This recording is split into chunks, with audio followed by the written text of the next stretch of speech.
वो कहावत है ना कि हम रिश्तेदार बदल सकते हैं पर पड़ोसी नहीं। तो पड़ोसी रिश्तेदार से भी हुआ ना बढ़कर। आइए मिलाते हैं शर्मा फैमिली से, जहाँ की पड़ोसन कैसी थी देखिए तो जरा। घर पर कोई है? अरे शिल्पी आई है। क्या हो रहा है भाभी जी? अरे शिल्पी तुम फिर आ गई। माफ करना, अरे मैं ये कह रही थी कि तुम आ गई। हाँ आ गई। और माफी कैसी? अरे कोई लेन देन थोड़ी ना है। वैसे खाने में क्या बना है? ये जरा मैं कटोरी लाई थी सब्जी लेने के लिए। शिल्पी सीमा के ससुराल की पड़ोसन थी। इसका न कोई आने का वक्त था और न जाने का, जिससे सीमा परेशान रहती, लेकिन सास को देखकर कुछ कह ना पाती। फिर एक रोज, अरे कल सब्जी नहीं मिली थी मुझे बहू, रोज रोज दाल से ही खाना खिला देती है मुझे। आज तो सब्जी मिलेगी ना? अरे माँ जल्दी से खाना खा लीजिए, मैं बर्तन धोकर रख देती हूँ, नहीं तो शिल्पी आंटी आ जाएंगी।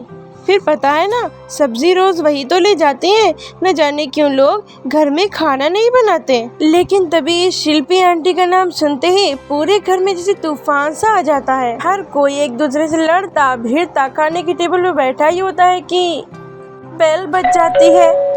जा बहू जा, दरवाजा खोल दे और खाना रख दे।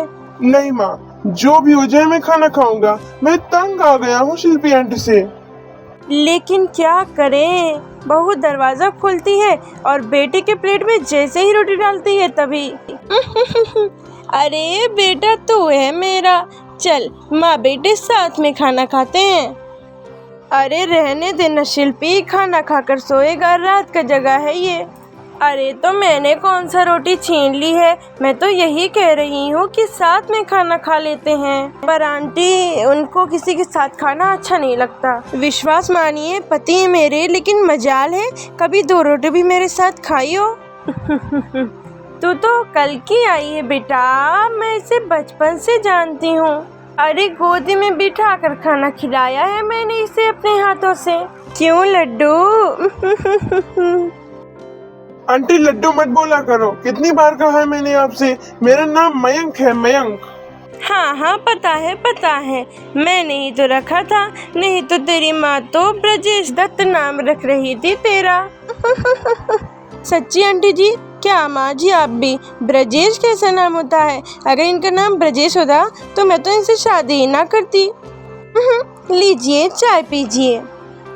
सास बहू को देखती है कि जो बहू अभी तक इस चिपकू पड़ोसन का खौफ खा रही थी, अब इसे चाय पिला रही है। हे ऊपर वाले, अच्छा बहू जरा ड्राइंग रूम की एसी चला दे, मैं जरा सोफे पर ही कमर सीधी कर लूं।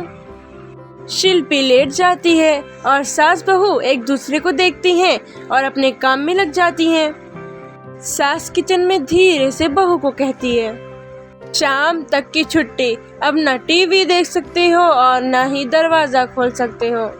माँ जी आप डरती क्यों हो, बोलती क्यों नहीं? अरे है तो पड़ोसन ही ना, क्यों ऐसे कभी भी आ जाती हैं?